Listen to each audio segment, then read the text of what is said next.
Neste vídeo, o fariseu moderno, o mal que podemos evitar, a humilhação e o desrespeito. Hoje vamos falar sobre algo que provavelmente ninguém te perguntou ainda, mas que deveria. Quando você age pelo bem, por que você realmente faz isso? Por amor? Por medo? Por barganha? A resposta diz muito mais sobre a sua alma do que você imagina.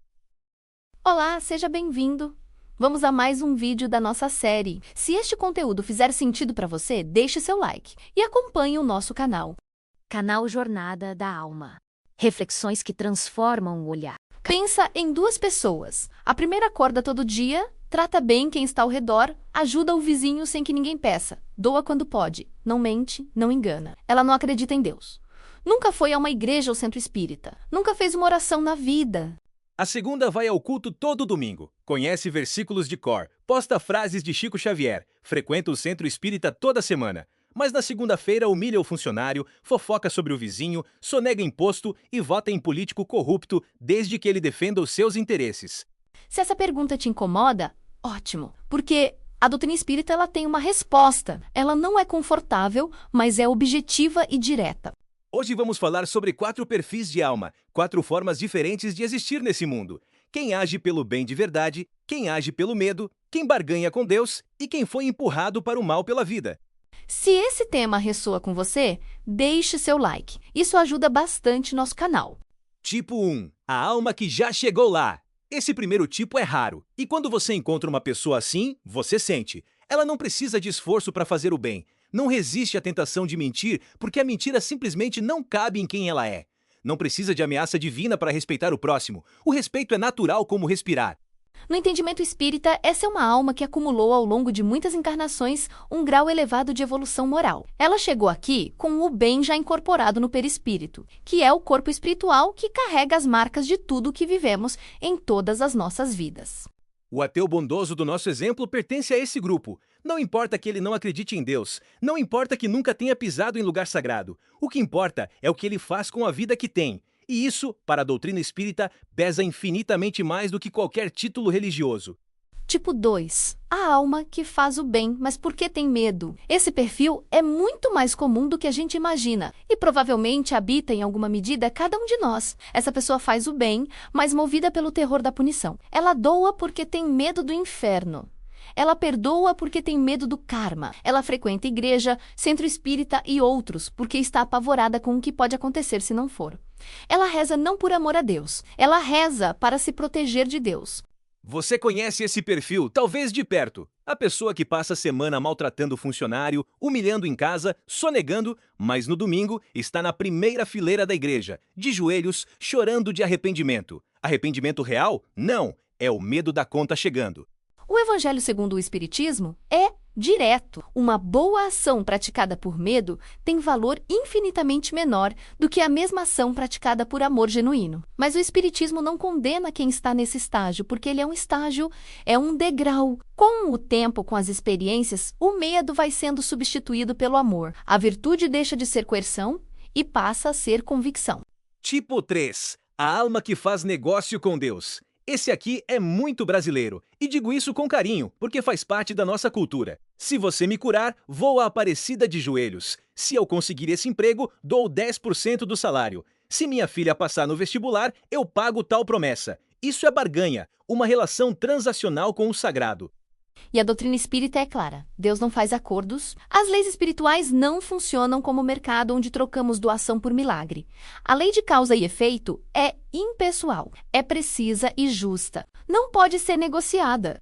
Quantas vezes você já viu o voto sendo negociado com o sagrado? Voto nesse porque ele é evangélico. Apoio esse porque defende valores cristãos. Como se a devoção religiosa de um candidato garantisse honestidade, quando a história mostra, repetidamente, que os maiores escândalos vieram de quem mais ostentava fé em público.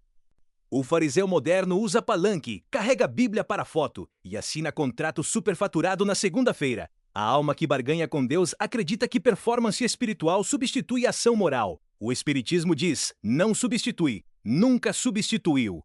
Tipo 4. Duas faces do mal.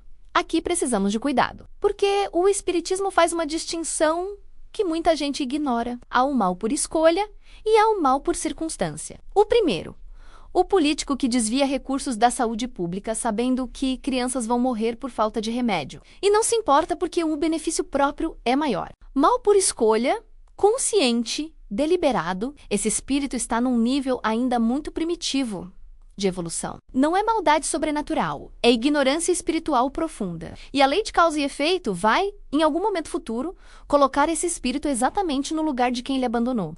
O jovem que cresce sem referência numa comunidade onde a única lei é a do mais forte. A criança abandonada que aprende que o mundo é hostil e que sobreviver significa endurecer o coração. A pessoa que sofreu tanta violência que só sabe reproduzir violência. Esses foram empurrados para o mal. Não escolheram livremente. O livre-arbítrio existe, mas é exercido dentro de contextos que podem amplificá-lo ou aprisioná-lo. Por isso a caridade no espiritismo não é só dar esmola, é construir condições para que mais almas tenham condições reais de escolher o bem. Jesus reservou suas palavras mais duras não para os pecadores, não para os que duvidavam, não para os excluídos. Reservou para os fariseus. Para os religiosos profissionais que conheciam a lei de cor e não a praticavam, que faziam questão de ser vistos rezando nas esquinas, que ostentavam a devoção como troféu social, mas exploravam viúvas e oprimiam os pobres. 2000 anos depois, os fariseus continuam entre nós. Mudaram o nome, mudaram a roupa, mudaram o partido, mas a lógica é exatamente a mesma.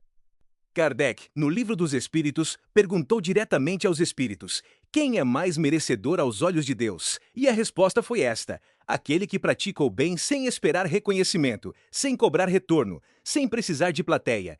Esse está mais próximo de Deus do que aquele que declama a fé e não a vive.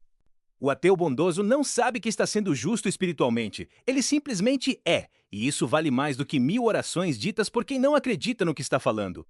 A grande revolução do espiritismo não está nas mesas giratórias que assustaram a Europa do século XIX. Não está nos fenômenos mediúnicos. Está numa afirmação simples e radical. Você é responsável pelo que faz, não pelo que declara, não pelo templo que frequenta, não pelo rótulo que carrega, não pelas orações que repete, e sim pelo que faz com a vida e com as pessoas, com as oportunidades de agir bem que aparecem todo dia. Todos nós vamos chegar ao mesmo lugar. Alguns já estão mais perto, outros têm um longo caminho pela frente, mas a direção é a mesma: do medo ao amor, da barganha à graça, da performance à essência. E você? Por que age pelo bem? Quando você age pelo bem, quando você ajuda, quando você perdoa, quando você escolhe a honestidade mesmo quando ninguém está olhando. Por que você faz isso? Por medo? Por barganha? Por costume? Ou porque já chegou no ponto onde simplesmente não consegue agir de outro jeito? Deixe nos comentários, queremos muito saber a sua resposta. Antes de encerrar, uma coisa precisa ficar clara. Os 4 perfis que vimos hoje existem, você os reconhece no dia a dia, talvez até em você mesmo, mas eles não esgotam a complexidade do ser humano. Somos muito mais do que 4 categorias. Cada alma carrega uma história única, uma bagagem de vivências que ninguém além dela conhece por completo. A jornada da alma não veio aqui para te dizer o que pensar, veio para te convidar a pensar. Não é para você concordar com tudo que foi dito, é para você refletir e chegar às suas próprias conclusões. Cada um de nós vive um momento diferente da sua jornada. E ninguém, nenhum canal, nenhum livro, nenhum mestre tem o direito de decidir onde você está nessa caminhada. Isso é seu, só seu. O que a gente pode fazer, e é o que tentamos fazer aqui, é acender uma luz no caminho. O passo é sempre seu. Obrigada por caminhar comigo até aqui. Se esse conteúdo tocou você de alguma forma, deixe o seu like. E se quiser continuar essa jornada de reflexão, inscreva-se no canal. Nos vemos no próximo encontro. Canal Jornada da Alma. Reflexões que transformam o olhar. Caso você tenha gostado, por favor, deixe seu like, se inscreva em nosso canal e ative o sininho. Nós agradecemos.